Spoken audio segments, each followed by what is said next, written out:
बहुत बहुत स्वागत है आपका जमशेदपुर राष्ट्रीय न्यूज नेटवर्क पर। हमारे कार्यक्रम जनमंच के बीच में आज हम आपको एक नई शख्सियत से मिलाएंगे जो कांग्रेस के युवा नेता हैं, बबाना से ब्लॉक अध्यक्ष हैं।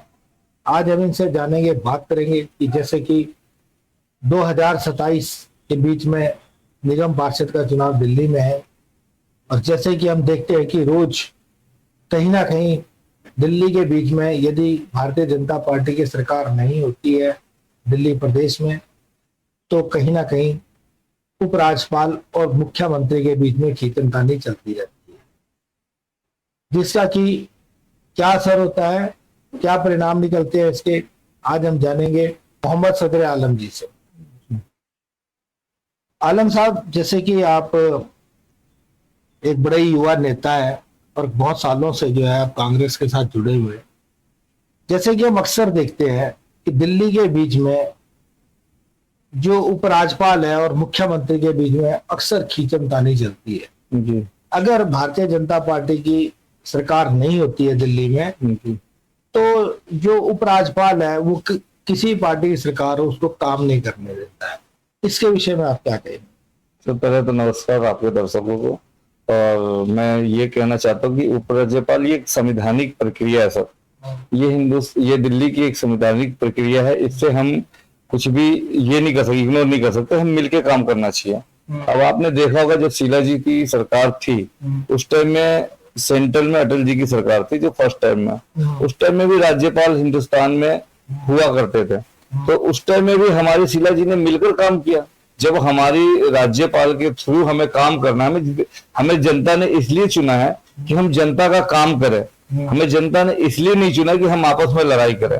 लड़ाई राजनीति का हिस्सा नहीं है, बल्कि जनता ने, बीजेपी को भी जनता ने चुना है, आम आदमी को भी जनता ने चुना है। दोनों मिलकर अच्छा से तालमेल बनाकर जनता के हित की काम किया जा सकता था। बट क्या हुआ, इन दोनों ने मिलकर नूरा कुश्ती की और जनता को धोखे में रखा।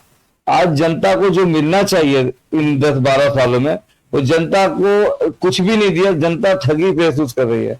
कभी इल्जाम लगता है कि राज्यपाल नहीं करने दे रहे हैं, राज्यपाल साहब कह रहे हैं कि अभी मुख्यमंत्री नहीं करने दे रही। तो मैं कह रहा हूँ जनता का क्या दोष है इसमें? आलम साहब, लेकिन ये है ना कि अगर प्रदेश के बीच में अगर दूसरी सरकार बन जाती है, जैसे कि आपने अटल बिहारी जी की समय की बात की, लेकिन अगर हम इस समय की हम स्थिति देखते हैं तो इस समय की स्थिति बिल्कुल अलग है। जैसे कि सारी जो संवैधानिक संस्थाएं हैं उनके ऊपर कब्जा किया जा रहा है। जैसे कि आप देख रहे हैं कि राज्यपाल जो है वो पूरी तरह से मतलब कि हावी होते हैं। अगर कोई सुप्रीम कोर्ट आदेश देता है जो जनता के हित में है कि जो चुनी हुई सरकार है उसको अधिकार देने चाहिए, उसके पास अधिकार होने चाहिए कि वो अपनी मर्जी का ऑफिसर लगा सके, लेकिन ये सब कुछ जो है अब हो नहीं पा रहा है। क्योंकि अगर सुप्रीम कोर्ट के आदेश के बाद भी अध्यादेश लाया जाता है और उसके बाद भी उसको जो सुप्रीम कोर्ट का आदेश है उसको पलट देता है, तो इससे जनता पे क्या असर पड़ता है? जो उसके विकास के कार्य है वो रुक जाते हैं। इसके विषय में क्या कहते हैं? सर मैं तो इतना कहना चाहूंगा कि सरकार की नीयत पे सवाल उठती है। जनता, गवर्नमेंट, जब पॉलिटिकल पार्टी है धरती पे ये हमारे देश में तो खींचतान होगी। मैं कहना चाहता हूँ जो राज्यपाल के, जो दिल्ली सरकार के अधीन आती है, सीएम रहे केजरीवाल साहब हमारे दिल्ली में, इनके सामने फूड इनके अंडर में आता था, फूड मिनिस्टर इनका हुआ करता था। आज तक 10 साल हो गए, एक फूड में राशन कार्ड इन्होंने नया नहीं बना पाया, बल्कि कैंसिल हुआ। जो चीज इनके अधीन आती है, मैं आपको एजुकेशन, बहुत ढोल पीटा इन्होंने एजुकेशन के नाम पे, ढकोसलाबाजी की। आज मैं जिस एरिया से आता हूँ बवाना में, वहां स्कूल का हालत जर्जर है 10 साल रहने के बाद भी। सर, आपको क्या लगता है, क्या दिल्ली जो है इसको जब तक पूर्ण दर्जा नहीं मिलेगा, पूर्ण राज्य का दर्जा नहीं मिलेगा, तब तक जो है इस समस्या का समाधान नहीं होगा? देखिए सर, समाधान तो पहले से भी चलता आ रहा है। मेन दोनों सरकार की नीयत पे मेरा सवाल है कि आप, बीजेपी सत्ता में आने से पहले भी कहती थी कि दिल्ली को पूर्ण दर्जा देंगे, आम आदमी ने भी ये घोषणा की थी पूर्ण। अब दोनों जब सत्ते में है, आज के डेट में दिल्ली में एमसीडी में बीजेपी है, दिल्ली गवर्नमेंट में बीजेपी है, सेंट्रल गवर्नमेंट में बीजेपी है, फिर क्या इनको लगता है कि अब कौन सा पद इनको चाहिए दिल्ली को पूर्ण राज्य का दर्जा दिया जाए? सर, जैसे कि पानी और बिजली दिल्ली में मुफ्त मिलता है, ठीक है जी, ये केजरीवाल सरकार से भी चला आ रहा है और कुछ हद तक अभी जो है भारतीय जनता पार्टी सरकार है ये भी दावा कर रहे हैं, दे रहे हैं, कितना दे रहे हैं कितना नहीं दे रहे हैं ये तो जनता जानती होगी। लेकिन फिर भी मैं आपसे एक बात जानना चाहूंगा कि ये जो मुफ्त बिजली और पानी देना है, क्या ये एक टिकाऊ समाधान है? सर एक्चुअली क्या था, दिल्ली सरकार में जब शीला जी थी उस टाइम में भी पानी बिजली फ्री था, मगर उस टाइम में जो माहौल अलग थे वहां पे। उस टाइम में दिल्ली सरकार, शीला जी सब्सिडी दिया करती थी पर रुपए 1 रुपए यूनिट। उस टाइम में 2 महीने में बिल का कलेक्शन लिया जाता था, आज हर महीने कलेक्शन लिया जा रहा है। पब्लिक असल में पब्लिक को राउंड फिगर घुमाकर पब्लिक को नेगेटिविटी दिखाई जा रही। शीला जी के टाइम में 2 महीने में रीडिंग आता था, 200 से 250 बिल आते थे। पानी आज भी मैं कहना चाहता हूँ दिल्ली में 70% लोगों को तो पानी कनेक्शन ही नहीं है। जो पुराने कनेक्शन है उनको जो लीटर का इन्होंने गेटअप दिया उतना पूरा ही नहीं हो रहा है।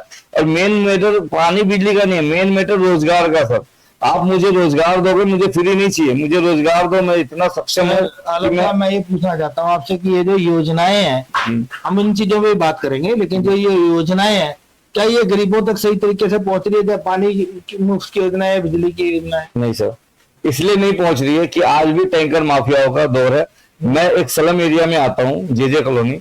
आज वहां पे प्रत्येक परिवार पर डे पानी खरीद के पीती है 50 से 60 रुपए का।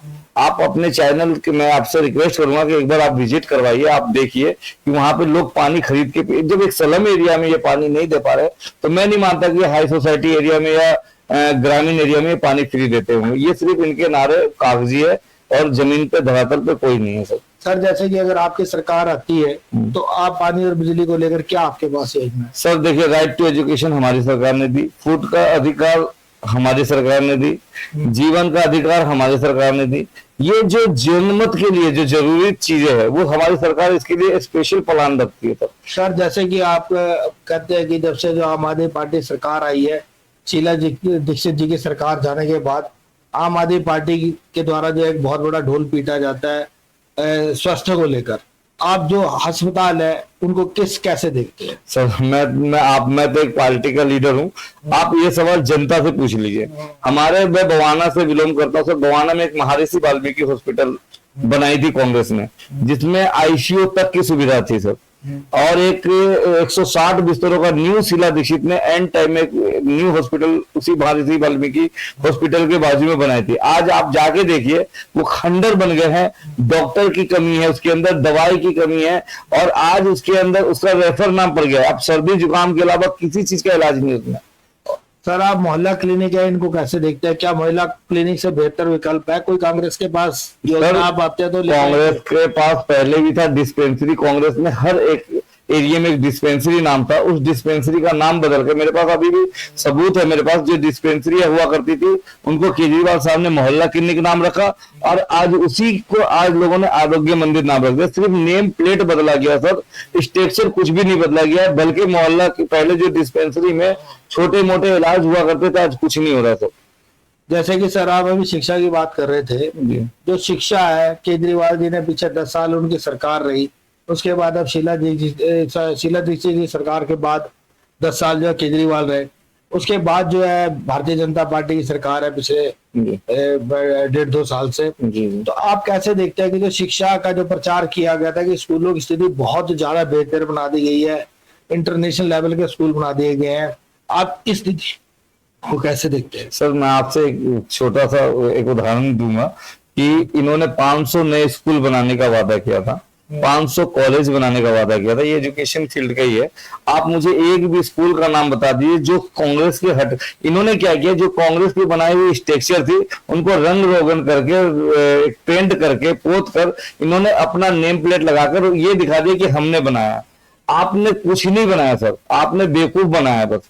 आज बता दो, जो दिल्ली के बच्चे, जो यूपीए पहले दिल्ली के बच्चे जो कंपटीशन फाइट करते थे, आज उसका स्तर इतना गिर गया है। आज मैं आपको बता दूं, प्राइमरी स्कूल के बच्चों को, 5वीं क्लास के बच्चों को नाम लिखने तक नहीं आ रहा है। हाई सेकेंडरी स्कूल में एडमिशन के लिए क्या प्रक्रिया इतना हार्ड कर दिया गया। उस दौर में राइट टू एजुकेशन के टाइप 8वीं क्लास में एज के अकॉर्डिंग एडमिशन ले ली जाती थी। कांग्रेस सरकार स्कॉलरशिप दिया करती थी, जो बच्चे अच्छे नंबर लाते थे, जो SC ST के बच्चे होते थे, माइनॉरिटी के बच्चे होते थे, उनको scholarship, minority fees refund scheme और EWS ऐसी बहुत सारी योजनाएं चलाई थी जिसको direct to home, direct to pocket गरीबों को फायदा पहुंच रहा था, जो कि आज बंद था। आलम साहब अगर अब कांग्रेस आती है दोबारा जी, अगर आप देखते हैं कि कांग्रेस का राज दोबारा से आता है जी, तो आप शिक्षा में क्या ऐसा सुधार लेके आएंगे जो इनसे अलग होगा? सर हमारी शिक्षा का जो मॉडल है सर, हम प्राइमरी से लेके हाई सेकेंडरी, जब बेस हमारा मजबूत होगा तो ही हमारा ऊपर मजबूत होगा। हम प्राइमरी स्कूल को हाई टेक करेंगे, बच्चों को एक हमारा योजना निकला था खेल खेल में पढ़ना, हम पढ़ाई को आसान बनाने की कोशिश करेंगे, बच्चों को स्कूल आने के लिए एक प्रोत्साहित करेंगे ताकि बच्चे को स्कूल के अंदर आने में दिल लगे, बच्चे को खेलने कूदने का मौका मिले, बच्चों को स्कूल में खेल खेल के माध्यम से पढ़ने का मौका मिले। तो खेल खेल में पढ़ने की योजना लागू करेंगे, हाई एजुकेशन को हम स्ट्रॉन्ग करेंगे। हमारा एक मकसद रहेगा कि बच्चे को प्राइमरी क्लास तक एग्जाम न हो, सिर्फ पढ़ाई किया जाए। एग्जाम का प्रेशर प्राइमरी क्लास के बाद होना चाहिए, क्योंकि एग्जाम के प्रेशर से भी बच्चों का मनोबल टूटता है। सर जैसे कि कानून व्यवस्था की अगर हम बात कर लें, जैसे दिल्ली में किसी की भी सरकार आती है तो जो दिल्ली की कानून व्यवस्था वो सेंटर के अंतर्गत आती है, क्योंकि जो दिल्ली पुलिस है वो डायरेक्ट होम मिनिस्टर के अंतर्गत आती है, होम मिनिस्टर को ही वो रिपोर्ट करते हैं। तो जैसे कि हम देखते हैं कि दिल्ली के बीच में अपराध बढ़ रहे हैं, रेप की घटनाएं बढ़ रही हैं, हत्या की घटनाएं बढ़ रही हैं, लूटपाट की घटनाएं बढ़ रही है, अगर आप आते हैं तो आपका कैसे आप इन चीजों के ऊपर जो है अंकुश लगाए? सर सबसे पहले आपने देखा होगा आज से 10 साल पहले दिल्ली में एक छोटा सा भी कोई ऐसा मोमेंट पैदा होता था तो दिल्ली सरकार कंट्रोल करती थी, क्योंकि दिल्ली सरकार के साथ दिल्ली पुलिस कोऑपरेट करती थी। आज जो सरकार है वो तानाशाह सरकार है, वो आज के डेट में भ्रष्टाचार, मैं इतना कहना चाहूंगा कि दिल्ली पुलिस वो अपने मर्जी से कुछ नहीं करती, उस पर प्रेशर होता है। यही दिल्ली पुलिस, दिल्ली सरकार जब कांग्रेस की थी तो किस तरह से काम करती थी और आज कैसे करती है। हम सबसे पहले लॉ एंड ऑर्डर के लिए हम जनहित प्रोग्राम चलाएंगे, हम अवेयरनेस प्रोग्राम चलाएंगे जिसमें पब्लिक जागरूक हो। हमारी जो बच्चियां है, हमारी जो महिलाएं है जो बाहर निकलती है, हम उसको फुल प्रोटेक्शन देंगे, उसको आत्मनिर्भर बनाएंगे, उसको हम सपोर्ट करेंगे। दूसरी बात सर, जो युवा बच्चे हैं, युवा बच्चे आज क्राइम में इन्वॉल्व हो रहे हैं। मैं कहना चाहता हूँ बेरोजगारी, हिंदुस्तान में बेरोजगारी इस कदर है, उनके शौक, बड़े बड़े मोबाइल इन्होंने ऐसे लॉन्च कर दिए, 10,000 15,000 का मोबाइल लॉन्च कर दिए, इनके शौक बढ़ गए, रोजगार है ही नहीं सर इनके पास, ये अपने शौक पूरा करने के लिए क्राइम कर रहे हैं। सर जैसे कि दिल्ली के बीच में अगर हम बात करें तो विकास के नाम पर दिल्ली में जो ट्रैफिक है, ट्रैफिक की बहुत बड़ी समस्या है, प्रदूषण है, कचरा है। ये जो समस्या है एक बड़ी दिल्ली सरकार के लिए चुनौती बनी है। पहले आम आदमी पार्टी ने भी दावा किया था कि जो दिल्ली के बीच में बड़े बड़े कूड़े के ढेर हैं उनको जो है हटा दिया जाएगा। 10 साल मिले लेकिन जब कूड़े के पहाड़ तस के तस है। अभी भारतीय जनता पार्टी आई तो रेखा जी का आपने सुना होगा, जो हमारी मुख्यमंत्री हैं, उनका नारा था कि हमारे मंत्री पहाड़ पे जाते हैं और कहते हैं कूड़ा जाओ जाओ, तुमको जाना पड़ेगा। तो क्या ऐसे पहाड़ जाएंगे? अगर आपकी सरकार आती है तो आप क्या करें? ये एक सेंस भी एक्सेप्ट नहीं करते, एक चुटकिला और कॉमेडी के लिए तो ठीक है। देखिए पब्लिक चाहिए रिजल्ट, पब्लिक को रिजल्ट चाहिए सर, और रिजल्ट जब ही देंगे आप जब आपके पास पॉलिसी होगा। हम इसके लिए देखिए हमारे सामने में भी एक चुनौतियां थी, आपको पता होगा, आप दिल्ली में रहते हैं, आपने धौला कुआं की एक चुनौती थी जो कि सबसे बड़ा एक क्राउडेड एरिया था, तो वहां पे ट्रैफिक लगती थी। शीला जी ने टॉप लेवल के फ्लाईओवर बनाए। आज धौला कुआं आप यहाँ पे चले आइए बाईपास के पास, यहाँ पे जाम लगा करती थी। आज से 20-25 साल पहले की बात बता दूं मैं आपको, क्योंकि मेरा बर्थ दिल्ली का सर, मैं देखा है हमारे अपने आंखों पे। ये धौला कुआं और ये बाईपास के जाम को निपटारा करने वाली कोई आयरन लेडी थी तो शीला दीक्षित थी। उसके बाद सर कम से कम 70 से 100 फ्लाईओवर उन्होंने बनाया दिल्ली में, जो कि रोड और ट्रैफिक को हटाया जा सके। मगर इन 10 सालों में, 10 साल नहीं कहेंगे सर, 11 साल कहेंगे, क्योंकि केजरीवाल साहब ने पूरे 11 साल बर्बाद किए दिल्ली का। 1 साल वो 56 दिन की 49 दिन की सरकार रही, फिर 1 साल वो वहां पे राष्ट्रपति शासन रहा दिल्ली में, और फिर 10 साल पूरे तरीके पे गद्दी पे रहे। इन 10 सालों में दिल्ली की जनता को सिर्फ ठगा उन्होंने, और वही सिर्फ लड़ाई दिखाई कि हमें एलजी काम नहीं। अरे भाई, जो आपके अधीन काम है वो क्या क्या आपने अपने एजुकेशन में क्या क्रांति लाई? आपने क्या सिर्फ मीडिया को खरीदना या सोशल मीडिया के थ्रू एडवर्टाइज करना ही इंपॉर्टेंस ही नहीं है। आप प्रैक्टिकल जमीन पे क्या प्रूफ दिया? कितने स्कूल बनाए? मुझे नाम बताइए, मैं विजिट करना चाहता हूँ। आप मीडिया वाले, आप पूछे ना कि कहाँ कौन कौन से स्कूल बनाए, वही स्कूल थे जो शीला दीक्षित ने बनाए थे।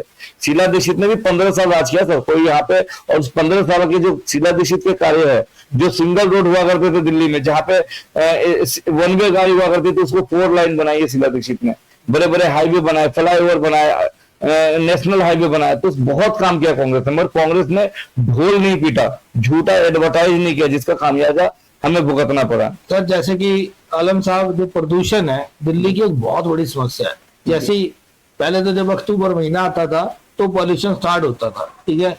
जैसे अक्टूबर आता था दिल्ली वालों की जान जो आफत में आ जाती थी, सांस लेने तक की समस्या हो जाती थी, ठीक है। जो हार्ट पेशेंट थे या अस्थमा के मरीज थे, उनको डॉक्टरों की तरफ से एडवाइजरी जारी कर दी जाती थी कि वो बाहर ना निकले, ठीक है।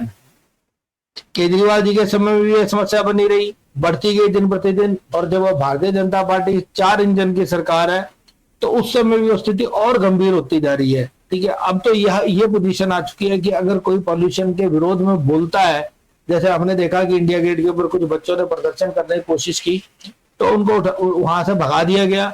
और यदि कोई और कोई करने की कोशिश करता है, कोई वहां पे एनजीओ जाती है, कोई और करने की कोशिश करता है, तो उनको वहां से भगाते हैं या डिटेन करते हैं, जेल में डाल देते हैं। तो सर, प्रदूषण जो इतनी बड़ी समस्या है, अगर आपकी सरकार आती है, कांग्रेस की सरकार आती है, तो आप इस समस्या से कैसे निजात दिलाएं? तो सबसे पहले मैं याद दिलाऊंगा, शीला जी के टाइम में ग्रीन सिटी का अवार्ड मिला था। शीला जी ने कॉमनवेल्थ गेम खिलवाया था 2010 में।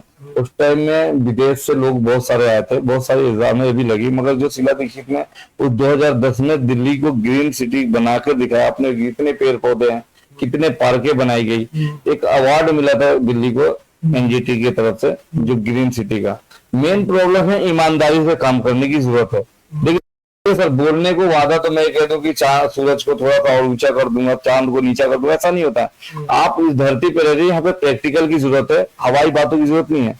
हवाई बातें तो बहुत सारी बीजेपी ने की कि मैं 15 लाख दे दूंगा, मैं 35 रुपए का पेट्रोल दे दूंगा, ये हवाई बातें थी। प्रैक्टिकल ये है सर कि पॉलिसी बनानी पड़ेगी हमें। जो पोल्यूशन है हमारे देश में, दिल्ली में जो फैक्ट्रियां, पोल्यूटेड फैक्ट्रियां चल रही है, उसको दूर किया जाए। जो बड़े बड़े नाला यमुना में गिर रहे हैं, जिसके अंदर जिससे यमुना पोल्यूटेड हो रही है, उसको रोका जाए। और दूसरी बात, जो हमारी ग्रीनरी है, जो हमारा पेड़ पौधे है, उसको जीवन देने के लिए एक पॉलिसी बनाकर उसके पेड़ पौधों को और बेहतर से लगाया जाए। और जो कंस्ट्रक्शन का काम है उसके लिए एक रूल बनाई जाए, ताकि कंस्ट्रक्शन मटेरियल जो हवा में न फैले। और कंस्ट्रक्शन साइडों पे जो काम करने वाली कंपनियां हैं, उसके ऊपर एक निगरानी कमेटी बैठाई जाए, ताकि वो कंस्ट्रक्शन रूल्स के अकॉर्डिंग कर रहे हैं कि नहीं कर रहे हैं। यहाँ बड़े बड़े बिल्डर है सर, जो कि पोल्यूटेड करने के लिए बड़े बड़े रेत है, धूल है, डस्ट है, वो बिल्डिंग बन रही है, उड़ रहा है भाई, वहां पे उसको उस कंस्ट्रक्शन साइट को धूल प्रूफ बनाने के लिए वहां पे पानी का छिड़काव की रिक्वायरमेंट है, या वहां पे ऐसा चीज होना चाहिए जिससे कि पोल्यूशन ना फैले। स्कूलों के अंदर है, बच्चे पढ़ने जाते हैं, या हॉस्पिटल के अंदर है, एयर प्योरीफायर का सिस्टम बैठाना चाहिए, ताकि हमारे एरिया की जो आबोहवा है वो प्योर हो। क्योंकि हॉस्पिटल में हम जाते हैं इलाज करवाने के लिए, पता चलता है बीमार होके आ जाते हैं वहां से। तो ये चीजें जो है सर, ये सिर्फ पॉलिसी से होगी, ना कि हम हवाई बातों से होगी। और पॉलिसी कांग्रेस ही बना सकती है। 70 साल से हमारे देश को चलाई है। हिंदू, मुस्लिम, सिख, ईसाई, बौद्ध, जैन, हर मूर्ति को एक माला में पिरो के सबको इज्जत और सम्मान दी है। आज भी गिरे हुए, पिछड़े हुए लोग, ग्रामीण एरिया के लोग, स्लम एरिया के लोग कांग्रेस को प्यार करती है। आज भी आप जाके देखिए, कांग्रेस जिस टाइम में थी, अब कहीं भी स्लम एरिया को डेमोलाइज किया जाता था तो रीसेटलमेंट किया जाता था, प्लॉट दिया जाते थे उनको। आज भी हम स्लम एरिया से, हमें कांग्रेस के टाइम में रीसेटलमेंट किया, हम अपने घर में शान से जी रहे हैं। मगर आज जिसका झुग्गी टूटता है उनसे पूछो, उनको धमकी दी जाती है कि झुग्गी खाली कर दो, नहीं तो तुम्हें गोली मार देंगे। लोग डरे सहमे हैं, लोगों का झुग्गियां तोड़ दी जाती है। राजीव रतन आवास योजना कांग्रेस ने 40 से 45 हजार फ्लैट बनाई थी, जिसके बापरोला में है, नरेला में है, बादली में है, क्या नाम है, मुंडका में है, बवाना में, बहुत ऐसे एरिया में इन्होंने राजीव रतन फ्लैट बनाई थी। किन के लिए बनाई थी? लोअर फैमिली के लिए, जो पुअर है, जो गरीब मजदूर, निर्माण मजदूर, कूड़े बीनने वाले, झुग्गी झोपड़ी में रहने वाले। आज वो फ्लैटों का आपने देखा है, उस फ्लैटों को खंडर बना दिया गया, उस फ्लैटों का गेट चोरी कर लिए, टंकी, कौन, किसके हाथ में लॉ एंड ऑर्डर है? कहाँ, क्यों नहीं निगरानी करता? आनंद साहब, जैसे कि अगर आप अभी 2027 के बीच, जैसे कि निगम पार्षद का चुनाव है दिल्ली में, जी जी, तो आप क्या अपने क्षेत्र से चुनाव लड़ेंगे? सर मैं अपने पार्टी पे मैं सपाही हूँ, राहुल जी का बब्बर शेर हूँ मैं। राहुल जी का जो आदेश होगा, जो हमारे इच्छुक कार्यकर्ता होंगे, पार्टी कार्यकर्ता वो टिकट देती है, पार्टी कार्यकर्ता वो टिकट देगी, हम उसके साथ है। हम लड़ने वाले नहीं है, पार्टी लड़वाने जाती है। पार्टी को लगेगा कि भाई सदरे को लड़ाया जाए, या हमारे क्षेत्र में कोई ऐसा मजबूत वर्कर हो जिसको लड़वाना चाहती पार्टी, हम उसके साथ लड़कर सीट जीतेंगे। क्योंकि जनता चाहती है बदलाव। 15 साल में निगम में बीजेपी का कब्जा रहा है, 10-15-12 साल से ये लोकसभा सांसद में इनका कब्जा रहा है, दिल्ली का बेड़ा गर्क कर दिया है। अब दिल्ली की जनता ट्रेड हो गई है। पटरी वाले, रेडी पटरी वाले, गरीब मजदूर जो 2 रुपए 4 रुपए का मजदूरी करके कमाते खाते, उनको तंग कर दिया। उनकी बुलडोजर आते हैं और 5,000-6,000 रुपए लगते हैं एक रेडी बनाने में, उसको तोड़ के धराशायी कर दिया जाता है। आलम साहब, आपको नहीं लगता कि जैसे कि कांग्रेस है, पहले एक बहुत बड़ा कार्यकर्ताओं का जो था आधार था कांग्रेस का, हम देखते थे इतनी पुरानी पार्टी है, सबसे पुरानी पार्टी अगर राजनीतिक पार्टी कहें अगर भारत में तो कांग्रेस ही है। तो आपको नहीं लगता कि जैसे कि कार्यकर्ता जो है थोड़ा दूर होते जा रहे हैं कांग्रेस से? क्या सर देखिए, जो हम तो कहते हैं कार्यकर्ता हमारे आज भी मजबूत है। जब राहुल जी आह्वान करते बुलाते तो पूरी जान लगा के हम उनके साथ करवाते हैं। 12 साल से हम सत्ता से बाहर है सर। 12 साल में एक जनरेशन चेंज हो जाती है, मगर जो सिपाही है राहुल जी के, वो अब हम कहते हैं आपको कि हम 12 साल और भी हम सत्ता से बाहर रहेंगे, फिर भी हम अपने आइडियोलॉजी को, अपने विचारधारा के लिए लड़ते रहेंगे। हमें सत्ता की लालच नहीं है कि हमें टिकट मिला, तो हम तो उन कैंडिडेट को जिताने के लिए लड़ेंगे जो कैंडिडेट पार्टी हमें कैंडिडेट बनाकर भेजेगी। हमें कार्यकर्ता, देखिए दिल्ली में कार्यकर्ता को कोई लोभ नहीं है। हमें न तो अभी पता है कि हम विधानसभा में हमें नहीं आना है, हमें लोकसभा भी चुनाव दिन है, एमसीडी का है, फिर भी हम लड़ रहे हैं, संघर्ष कर रहे हैं, क्योंकि हमें अपने लिए नहीं लड़ रहे सर, हम दिल्ली और देश की आवाम की लड़ाई लड़ रहे। कल होके ये आवाम ये ना कहे कि जब सत्ता पे जुल्म हो रहा था तो आप कहाँ बैठे थे। जैसे कि मैं आलम साहब ने बताया कि कांग्रेस के जो है कार्यकर्ता, एक एक कार्यकर्ता जो है बब्बर शेर है, और वो तब तक युद्ध करता रहेगा, जनता के लिए संघर्ष करता रहेगा, जब तक कि जनता की सारी जो मांगे हैं, जैसे महंगाई है, बेरोजगारी है, और बहुत सारी जो समस्याएं हैं, जैसे विकास की समस्या दिल्ली में, और भी बहुत सारी समस्याएं, जैसे पानी की समस्या है, कई जगह पे अभी भी पानी नहीं आता है, कई जगह पर जो है सीवरेज की समस्या है, कई जगह रोडों की समस्या है। इन आलम साहब का कहना है कि जब तक ये सारी समस्याएं दूर नहीं हो जाती, चाहे वो सत्ता में आए ना आए, वो अपनी तरफ से संघर्ष करते रहेंगे, और पार्टी जिसको आदेश देगी वो 2027 में चुनाव लड़ेगा। आलम साहब का कहना है कि एक ये शेर की भांति अपने जो लीडर है राहुल जी, उनकी जो भी उनका आदेश होता है उसके ऊपर खड़े उतरते हैं। और इनका कहना है कि जो पहले कांग्रेस जो है एक आधार खोरी थी कार्यकर्ताओं के बीच में, अब दोबारा से कांग्रेस जो है जीवित हुई है, कांग्रेस अपना आधार बना रही है। अब हर जगह जो है अगर देखें तो जो देश का जो माहौल है वो राहुलमय होता जा रहा है। आगे देखना है कि क्या होता है। बहुत बहुत धन्यवाद आलम साहब, आप यहाँ पर आए और आपने अपने कीमती समय से समय निकाला।